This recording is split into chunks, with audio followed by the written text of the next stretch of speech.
what we're going to do is we're going to hang out with the herd, do do a little winter chores, and we're going to talk about Mustangs, mules, and money specifically. So if you have any questions about like our debt payoff journey, how we got to this point, today is set aside specifically to ask questions about that, the cost of adopting Mustangs, things like that. So we're live today. Alyssa is the superstar. We debated whether we wanted her to hold the camera or me to hold the camera, and you're welcome because I chose to hold the camera. Yeah, I was like, I'll hold the camera. Hey, Joyce. Yeah, you guys, as you hop on, just let us know where you're watching from, if you can hear us. I think we have it figured out, but it's still a little nerve-wracking going live. Like, can everyone hear us? Are our mics working? Is it lagging? It's kind of nerve-wracking. We sat in the house kind of nervous for about 10 minutes before noon today because we were like, oh gosh, our live is coming up. So we appreciate you guys being here. So, all right. Alyssa, I'll turn it over to you. You can address what you have in your hands there. Well, we took down our hot wire for the year out in our field because we had it separated into 3 different pastures. And in the winter, we're just going to let them have the whole thing. So we didn't pull our big giant fiberglass T-posts or our posts out. So we're just going to use tennis balls to top those. They're not really sharp, but just to be safe. Plus, this should be pretty visible for them to see while they're running around, so no one ends up running over the top of it or into a post. Knowing Mesa, she probably would do that. So we're going to belly flop onto a post. Yeah, so we're going to go put these on, and that way if they do run into them, it's nice and soft for them. Kind of the same as like a T-post topper. Yeah, let's go put them on, and then we can kick these guys out to pasture. Yeah, I'm so excited. We'll do that first, and then we'll go say hi to Rooster in the other pen. And people are saying hi, and they can hear us. Sorry, Clyde. Just a second, bud. You can come out in a second, buddy. I promise. So sad. Watching from Florida. Florida would be a great place to be right now. We're getting a little bit of skiff of snow. We have a high of 24 Fahrenheit today. And some snow. So, winter is here. I should read that question we got earlier commented, and then we can answer that while I'm doing this. Yes. So, when we posted that we had a live coming up, a lady, I think it was a lady, commented. And Alyssa will read it, and then she can answer it as we're getting the pasture set up, and then we'll move on to kind of our financial journey and how we get to live this lifestyle. Let me find it real quick. Yeah.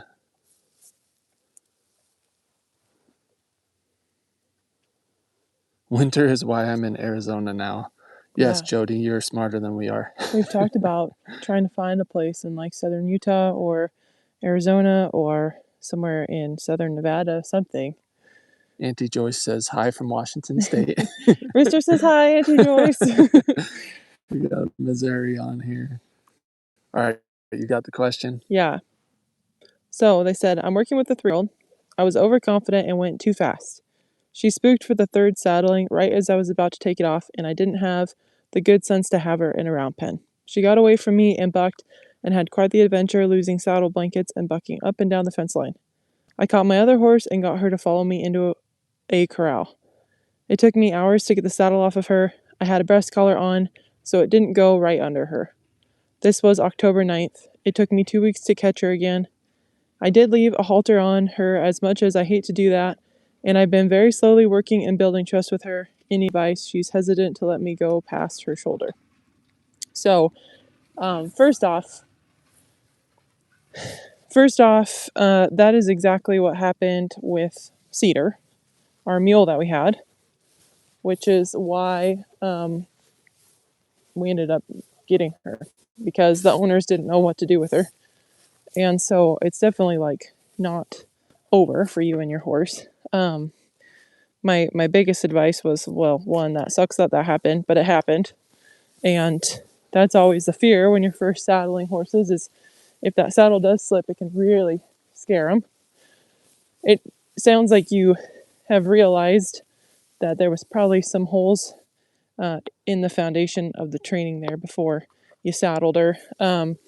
She didn't really have anything to fall back on as far as self-regulation and just being able to cope with what was happening. And it's scary, you know, they don't know what a saddle is. All of a sudden some things attacking them and they don't really know what's going on. But all that said, it's pretty easy to just be really mad at yourself and blame yourself and just learn from it. Don't beat yourself up too much and just move on to the next step, which would be kind of unfortunately, but just starting over. Go back to everything. Go back to the very basics. Build her trust up. You know, if you can't get past her shoulder, definitely don't. I don't think you're planning on it, but definitely don't try to put a saddle on her again till you've got that relationship fixed up. But it's just going to take a lot of time and a lot of effort, and you're just going to have to start all over from square one.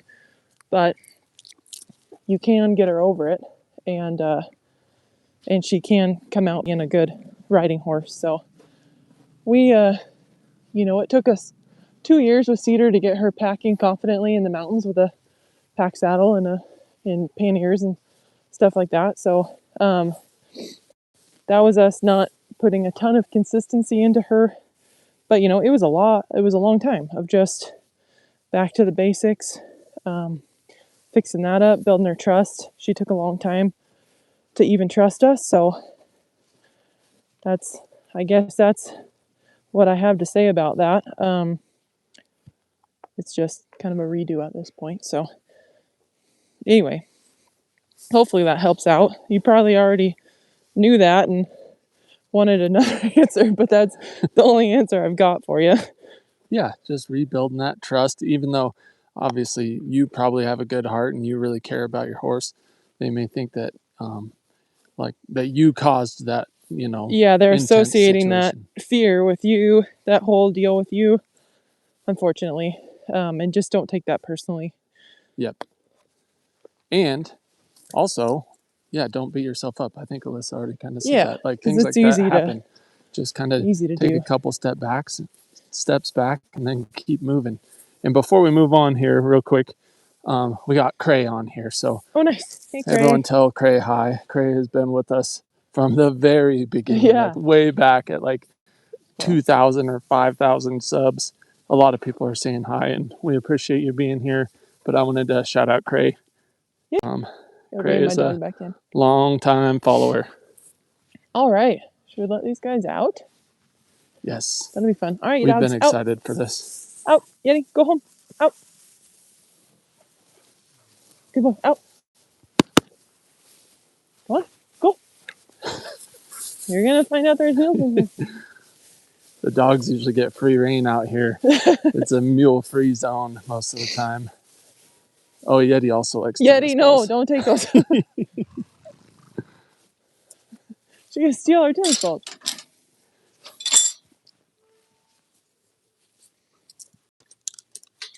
Yes, Jody Edwards said, good thing about horses, with consistency, good foundation work, they will forgive and learn to trust again. And that is a really good point. It feels like a major bummer and kind of like the end of the world, but it is okay. We just do our best and adjust as needed. Oh, there goes Taz. See if he can jump high.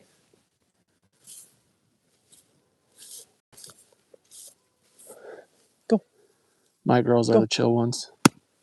It's because horses are a mirror to your soul. Actually, no. Mesa is always a little stinker to the rest, so maybe that's not true. Okay, I'm back. I had to rescue my dogs.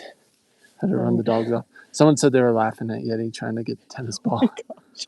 She's like, hey, Yeti, these are my toys. Good girl. Go on. Out. Yeti has gotten stomped out by Josie before, so yeah, I think she's learned her lesson not to get close to them, but you never know. Distracted with the tennis ball, and who knows. So, all right. While these guys are kind of getting used to being out on pasture, and doesn't that feel good, Alyssa, to have them kicked out? We've been excited to turn them out. It's sad. Yeah, all right, buddy. But while they're getting used to their big, wide open space here, let's dive in a little bit to kind of the background of our debt payoff journey. And we have a whole video on this, so we won't go into like ultra specifics or drag it out, but we mostly want to provide encouragement to anyone who maybe wants to live a lifestyle similar to this, but maybe you feel like you're behind and maybe it feels unreachable because we were there not that long ago. Yes. Sorry, I'm distracted with how pretty these guys are. Oh, Rihanna. Get it, Rihanna. Oh, Clyde. Y'all kind of get the zoomies. They're like, this is great. Because even in the summer, this is our rotational grazing. And so we took down the electric fence here where all the tennis balls are. And this used to be divided into 3 pastures. So Now they're all going. Yeah, watch out for the posts. Good job, Josie. someone says this is the exact lifestyle they're working toward, but the first step is buying land. And yes, it is. It's hard to do if you're paying for board and stuff like that. Especially right now. Don't run us over. Thank you. We were living in Good an job. apartment in Shelley, Idaho, just, what was that, 4 or 5 years ago.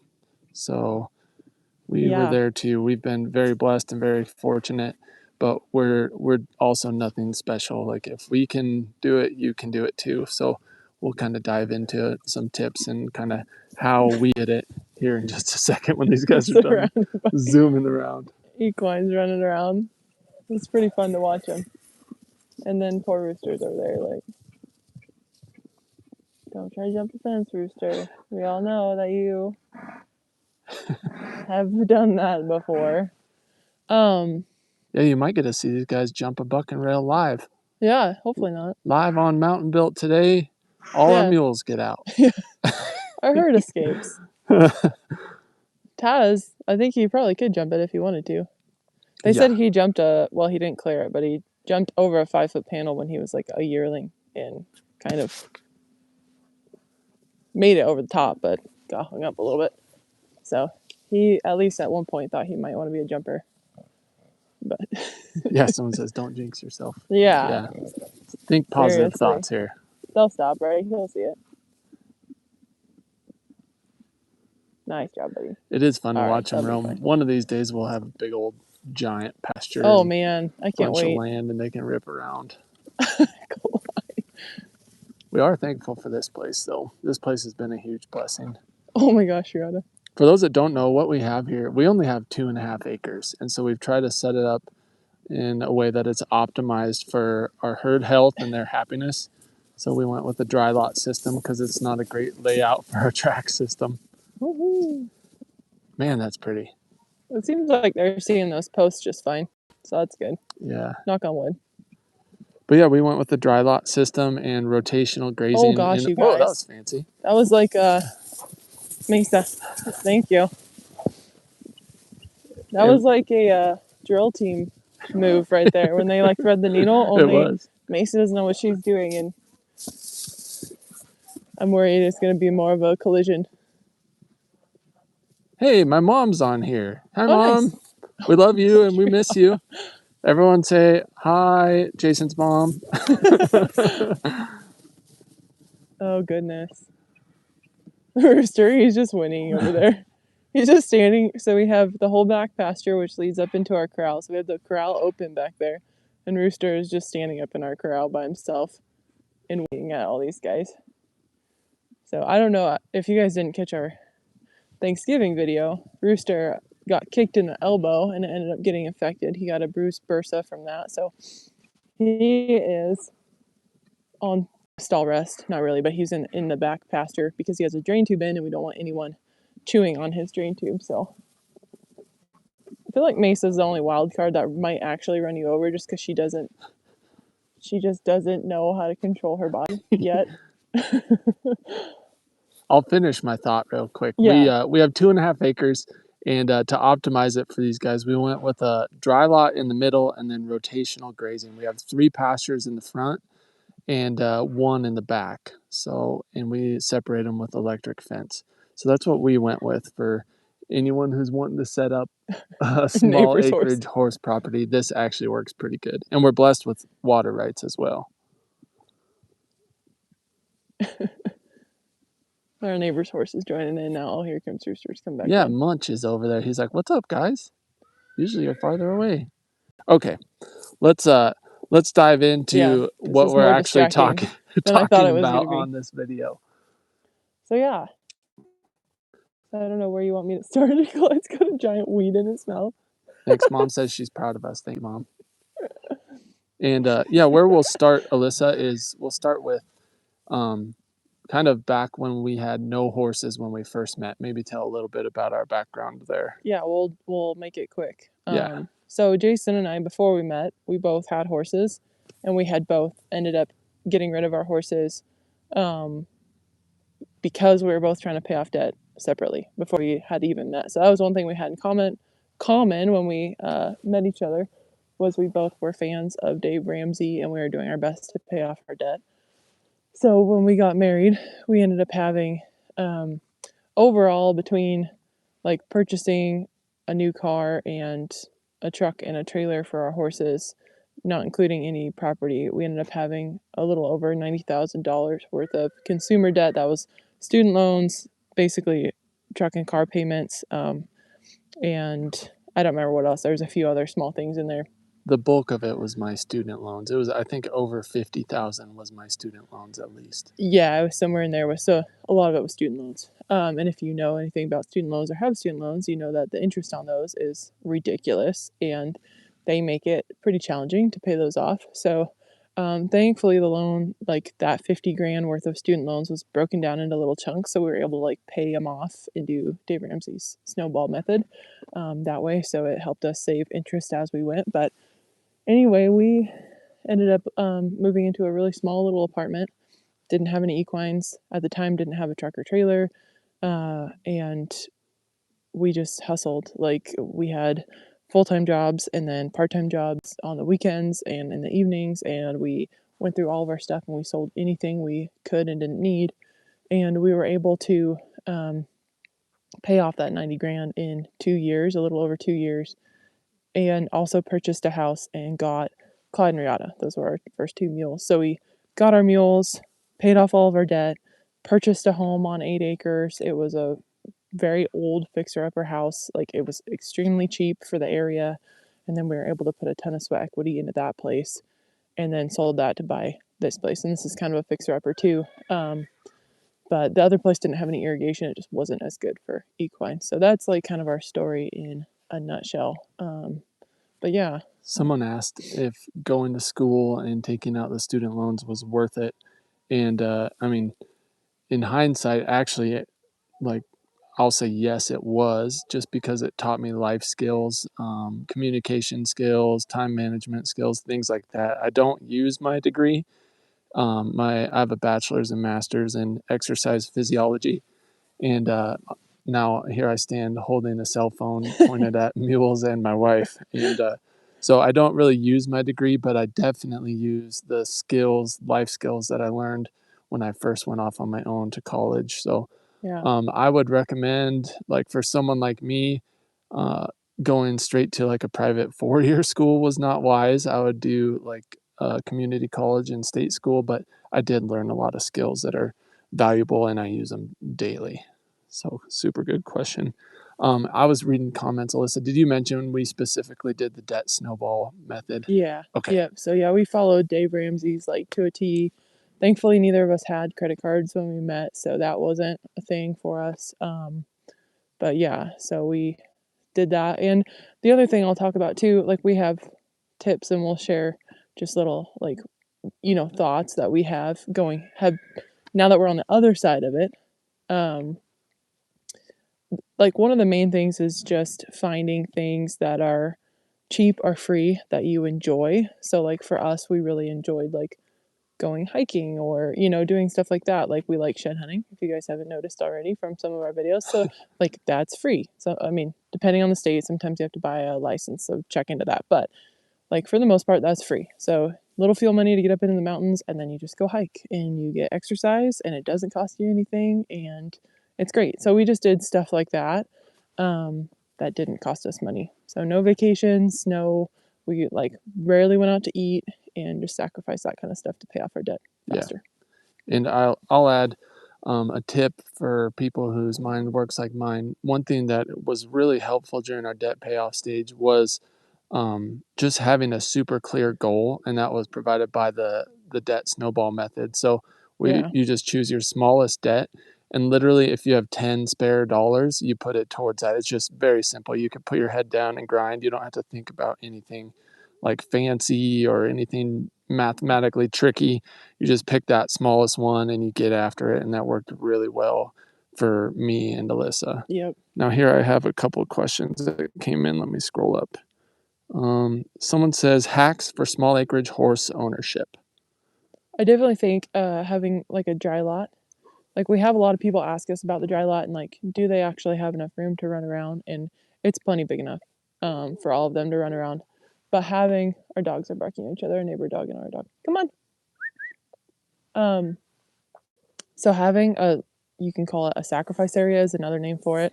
I think a dry lot sounds a little bit better. You're sacrificing that land that your dry lot is on. So, nothing is going to grow there. So we did that so that way our pastures don't look like our dry lot, because if we just gave them all this room to run, they would have grazed this all down to the ground. And that's one of the biggest tip. If you can make composting bins for your manure, that would help definitely to turn over your manure. You can put it back out on your pastures, but mostly just like building a nice safe place that they can go in, and that can be their sacrificial area for your land, and then that way you can utilize the rest of it. All right, time out. Someone just said, guys, I love your channel. I rang the cancer bell today. The good Lord healed me. So we just want to say that is amazing, Michael. Congratulations. And what a blessing. That just makes our day. So I think they commented that they were going to do that. So I think I'm so. so glad that you did that and that you're on here and you told us. So that is amazing. Cool. Yeah. Yeah, that's incredible. Yeah, that's awesome. Sweet. Okay, let's see. Other questions. Yeah, tell Michael congrats there in the chat, guys, if you can. And along those lines, it's kind of funny talking about money, because then you go through something like that and I'm sure like money just doesn't even, you know what I mean? It's like you have a whole different perspective on life coming through that. So it's all relative. That's such a good point. Man, that's awesome. I'll finish what I was going to say. We appreciate how positive you guys are, and it's so fun, especially in these lives. It seems like it's just 100% positivity, and it's really encouraging and awesome. So the next question is, what do you think about a track system? I would love to have a track system. The way I wish we could have set this property up, because it's Can you explain what it is first? Yeah, so a track system, so let's say you only have a couple acres, or maybe you have 50 acres, whatever it is. It's where you build basically a narrow dry lot, right? Like a track around your entire property or part of your property. Sometimes people make them in a big figure 8. Sometimes they have them go through, like a water feature or over through some trees or whatever, depending on your property. People say they're losing the feed, both sound and movement. Keep us posted, guys. I just checked my mic and it looks like it's on. Amazing. Got a green light on there? Sorry if I'm making noise. You see it? I can't see it, but that's a great angle of you. Hopefully it's still not getting visual. My double chin. Yeah, it's on. Sorry. Cross my eyes, that'll help. Gosh. The struggle's real. Can people hear us? It looks like some of them are good. So that was probably on me when I move this around. He just wanted me to look funny. I think it lags a lot. So yeah. The track system, if they can hear me. Yep, it looks like we're back in action. Okay, I'll try and hold still. So a track system is basically like the name sounds. It's a big track around your property that your horses have access to. Instead of like a square dry lot, it's an elongated dry lot. And so that way you can fence them off from the rest of your property. That would be awesome, because like obviously them running around, it's like they can't just go all out in our dry lot. They can run around, but not like that. And but when we bought this property, I mean, the house and the outbuildings were already where they are, and it's just not set up for a track system, unfortunately. So if we get a property that allows, that would be awesome. Yes. We would love that. We already kind of have plans, and when we do look at properties, we're like, oh, you could put, that there or whatever. So that would be awesome. at least have a bigger dry lot than what we have would be really nice. So there's a lot of stuff coming in.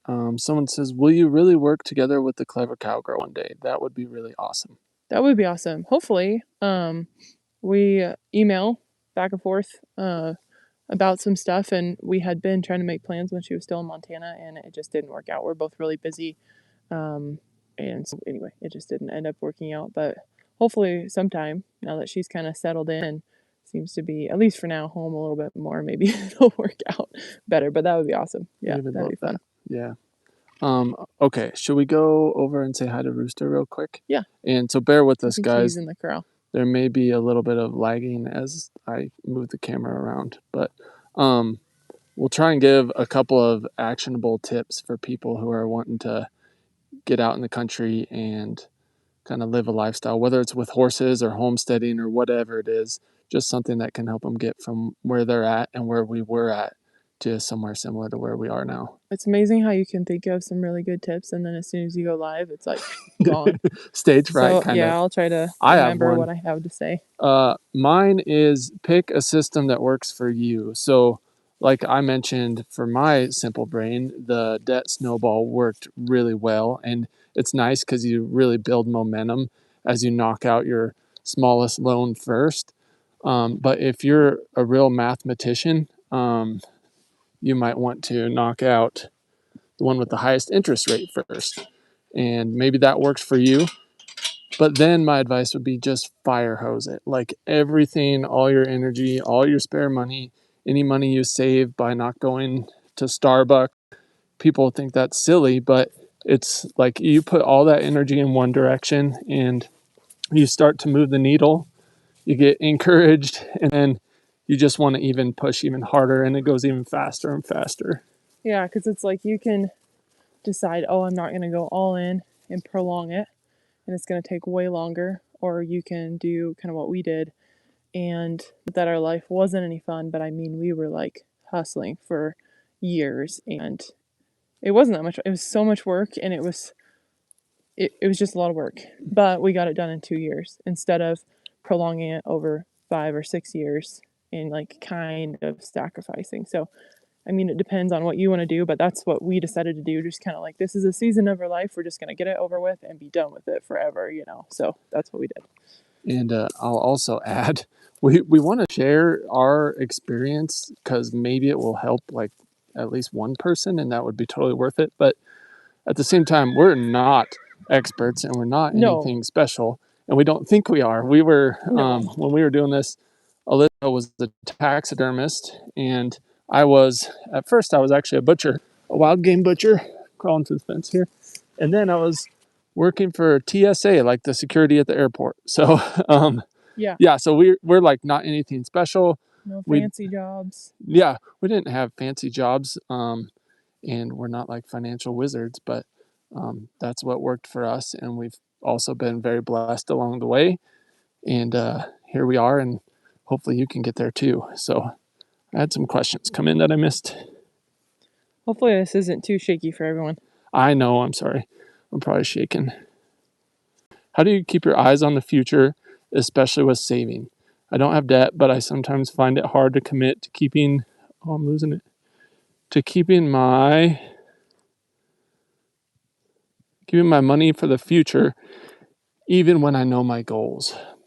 How do you keep your eyes on the future? Well, maybe Jason would be better at taking this one because like I have a really like scarcity mindset. Like for most of my adult life, I had no money and had to work really hard and just always wanted something better. And I worked for a ranch, so I just didn't make very much money. And so like I have been where I couldn't afford groceries and was super hungry and lived in a like camp trailer with no running water and no power for a while. So like I have lived in like street poverty for a while. And so I tend to have like a very scarcity mindset as far as saving. I always want to have an emergency fund. I always want to be saving. So for me, the motivation is just, I think, going through that and like never wanting to feel that way again.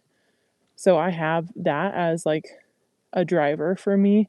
And that's how I am able to save money and be like, we need to put all this away in savings and like make sure that we have a safety net to fall back on. But I'll let Jason answer that, because he is definitely more of a spender than I am, and he has an easier time like being like, it's okay, we can buy this, so. Yeah. So I guess how I would answer that is, and I was talking to my friend Chris Clark of CM Mule Packing Services actually yesterday. He's down in Arizona and he's awesome.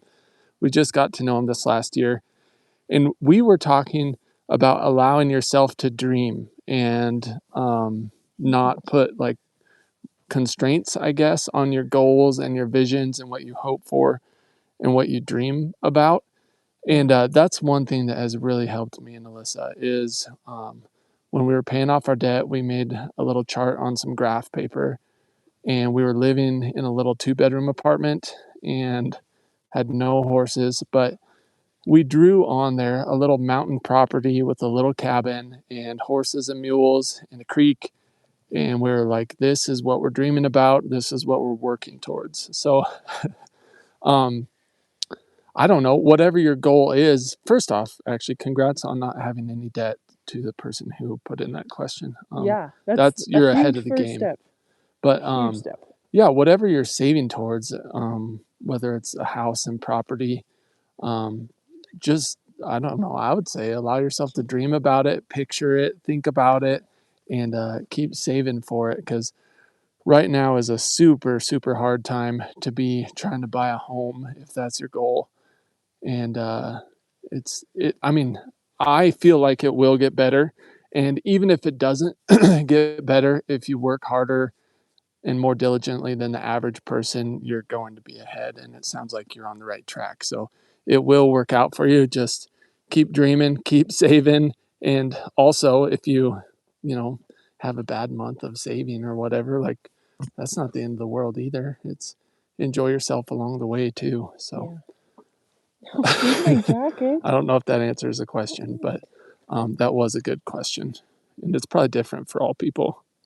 Yeah, and I will say, like, for us, I don't know, it's like we don't always know the path we're gonna take to get there. Like, this is like where we want to get, and we don't really know like how it's gonna go on the way there. But like for Jason and I, we just are like confident that we're gonna get there, and I don't really know why that is, um, because I feel like we're extremely hardworking and stuff, but we don't by any means like think we're special or, better than anyone else or anything like that. But for whatever reason, we do have this confidence that we're gonna make it. And, it's kind of like the YouTube thing. We started that off just for fun, but our dream was like someday we're gonna do this for a living and be able to just like be in the mountains and be with our horses. And then like here we are, and kind of along the way we just like that was just the goal, and that's where we were getting. And maybe it was going to take us 10 years, maybe it was going to take us 2 years, we didn't know, but like that's what we were going to go for. And so somehow I don't know, it's like keeping that clear vision and being intentional about your goals, and your money and everything kind of go hand in hand. But I think if you all that to say, I think if you want something bad enough and you just envision that all the time and you just tell yourself it's going to happen, it's more likely to happen. You kind of like talk it into existence in your own self. Yes. Jody says having each other for support and encouragement to stay the course is priceless. And I totally It's agree, Jody. It's huge. like marrying Alyssa is the biggest blessing. And to have two people pushing in the same direction is so powerful. It's like it's way more than like double, Yeah. if you're trying to pay off debt on your own and then you find someone who has the same goals and same discipline and ideas as you. And for us, our faith is very important. It's like it way more than doubles your output. So that is such a good point, Jody. Yeah, if your spouse isn't on the same page as you as far as your debt journey, and they're spending all the time and you're trying to pay it down, it really makes it tough. So if you guys are in that position, then I, I wanted to say I'm sorry and try to keep going, and hopefully you guys can work it out. But it is really tough if you're not on the same page. So Yeah. Um, Someone asked a good question that I don't think we've made super clear. They said, how long has it taken to reach where you're at now? Well, I mean, I don't know our whole lives, you No. know. We But got married in March of 2019, though. yeah, so we got married in 2019, and basically we started our debt journey right away. We bought our first house in 2020. We weren't totally out of debt, so we kind of didn't quite do Dave Ramsey's plan 100%. But he might rule. Um, but yeah, so we bought our first house in 2020. Thankfully, we did because the housing market has just gone crazy. But we were able to buy Clyde and Riata in 2021. We were debt free at that point. And then we moved out here in, I think, 2022, sold our other house, bought this house. And when we moved out here is really when we started YouTube. So it's been, I think, March of 2022. No, 2023 was our first upload on here. And so, yeah, so it's been since then. And at the time, we knew nothing about cameras or filming or editing or how to put music on your YouTube without getting copyright claims. Like, we literally knew nothing. And it's just been a huge learning curve, but we've had a lot of fun along the way. And so, I don't know. We don't want to say any of this sounding like we're bragging. We want to say this encouraging people that we literally didn't know what we were doing. Like, we had no idea. So you don't have to have a background in this. Like, if you have a cell phone, you can start this if that's what you want to do.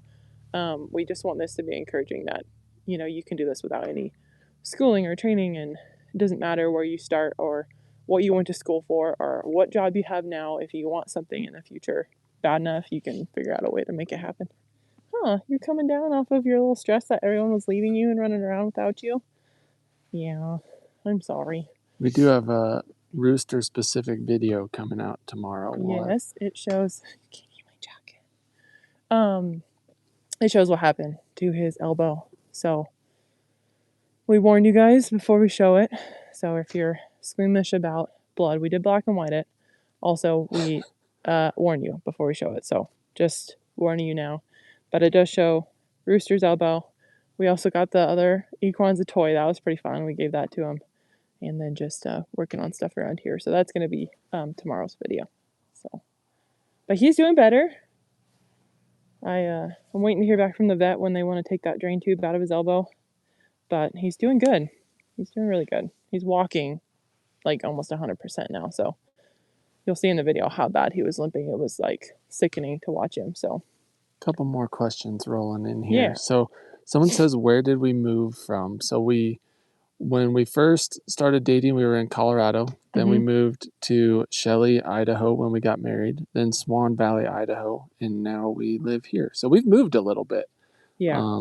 It's not a very fun thing to do, but Especially it can. if If you're willing to work, that's another little tip is if you're willing to work, you can fix up property and sell it. And if you're wise, you can make a little bit of money. That's actually how we got kind of the seed money for buying cameras and music memberships and kind of everything that we used to start YouTube was selling the home in Swan Valley and moving here. So good question. All right. Another one here says, gorgeous Rooster. Does he like playing with balls or like toys? Seems like he likes his tail played with. He likes feed pans. That's like his favorite toy ever. We've gotten him a Jolly Ball and like other things, and he just loves his little rubber black feed pans. That's like his favorite thing ever. We do have a new toy that I have not given to him yet just because of his little elbow. I don't want him to get too crazy with it and hurt himself. So we'll probably see if he likes that here soon. But yeah, if you like bring a tarp or something in here, he always has fun chewing on it. He always has to explore everything with his mouth. Yes. So seems like youngsters do that. Yeah, that's a young horse thing. So, and he is only 3.5. I always forget that because he just seems so big and so mature mentally, but he really is a baby still. Someone says, what's the ETA on Roosty running free with the gang? I'm not sure yet. I don't know when they want to take that drain tube out, so that's kind of the main thing, then letting that heal up, and then he probably can go with them. The last thing I want is for him to end up like getting kicked again there. So I know they're all out there, but he does have a bruised bursa on that elbow, so we want to let that heal. Yeah. He's improving, thankfully. He is. And he's still right next, like his pen is right next to them. If he goes in there, he can be right next to him. So it's not like he's totally away from all of them. But right now they're out in the far pasture, and for whatever reason, he decided to come literally the farthest place on the property he could get from them. So yeah, he does have his own private pasture up there. yes. And they do share a fence, and he goes in there at night. We leave him open to the pasture, but he goes and hangs out in there in the evenings for the most part. We'll do about 5 more minutes here. So if you have questions, drop them in there, and we'll try and get them answered before we hop off. We appreciate you guys joining us. Oh gosh, 2 in a row.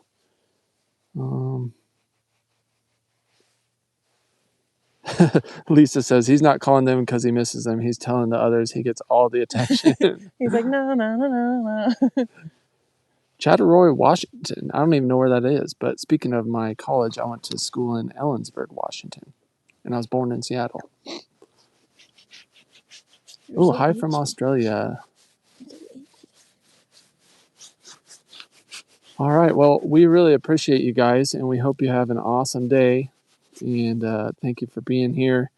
We're going to carry on. And, one last question came in. Where is Rooster from? We love talking about Rooster. We could talk about him all day. He is from the Twin Peaks HMA, so that's his herd management area. And we drove down to Litchfield, California, and picked him up. So we've been wanting to make another trip down there, but of course with all this, closure stuff and everything, anyway, it's been a little challenging. So hopefully, eventually, we can make another trip down there and just kind of see what they have in there. If we get another property, then we'll definitely be adopting more Mustangs. So I'm excited. Heck yeah.